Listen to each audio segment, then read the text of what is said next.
Hey everyone, it's Waddy's here today, and today we're bringing up a bit of an older topic, and that is Transit in Black Ops 2. What the problems with it were, and how they can avoid that in Black Ops 3. For the gameplay you're seeing, it's actually not on Transit itself, it's on one of Transit's subsections in the map Town, because if I ever had to play Transit again, there's a pretty good chance I'd become depressed and end up having to ponder life in increasingly cold showers. So, yeah, we're just doing Town. Anyway, Transit came at this time when Treyarch seemed like they really wanted to innovate and they really wanted to push the boundaries of what they'd done in zombies before. But the thing is that what they wanted to do wasn't technically feasible or couldn't be done with the amount of time or money they had. So while they could have just fell back on what made zombies so great in the first place, unfortunately that's not how marketing works. So the higher ups just sat there like, well, try anyway. And what we got was a map with a million different interesting ideas, but no direction or flow to guide them. The thing is that I have difficulty even classifying Transit as a zombies map or a zombies experience because it's so clearly unfinished. They have this giant map with this giant amount of space, and then 90% of it is covered up by fog, and it's divided into these small, really tiny areas that are probably the 5 smallest zombies maps there are. And the problem is that a lot of it never goes to serve a practical purpose.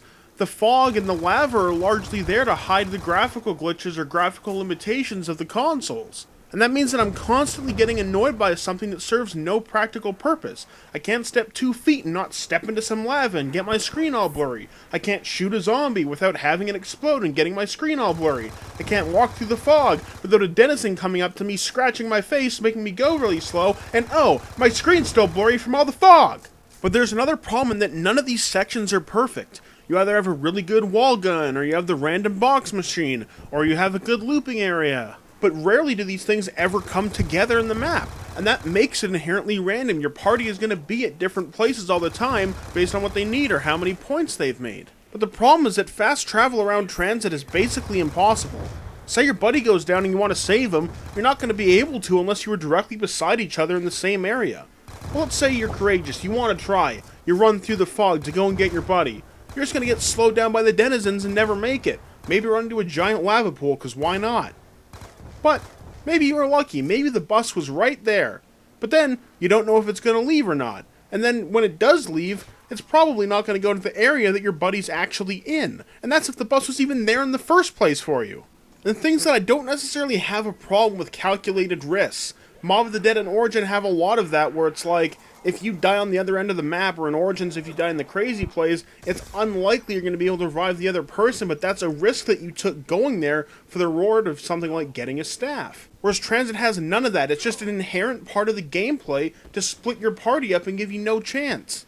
Whereas those other maps, they A, still provide you with a chance, and B, it is a calculated risk that you take, realizing the risk and reward of the situation. The real lesson from Transit is to not go overboard with doing things. If you don't have the technology, the time, or the money to do it, then you shouldn't do it. You don't have to add things just for the sake of adding things, and while innovation is cool, and while there's a lot of cool ideas, and even cool ideas that Transit had that were used later in a map like Mob of the Dead or Origins, but it wasn't right for Transit yet. It wasn't able to be implemented based on what they had. The thing is that Treyarch made a successful zombies formula that has worked, and they shouldn't just be changing it for the sake of changing it. If you just try and make it fun and make it the thing that people have liked the entire time, then people are going to respond to it positively. And of course, it's a really tricky position to be in. People want innovation, people want new things so that they don't get bored.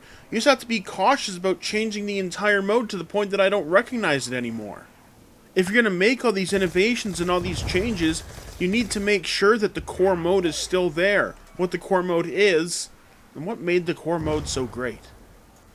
Anyway, that's the video for today, everyone. I hope you enjoyed, and if you did, don't forget to like, favorite, and subscribe. I'm Waddies, and I'll see you in game.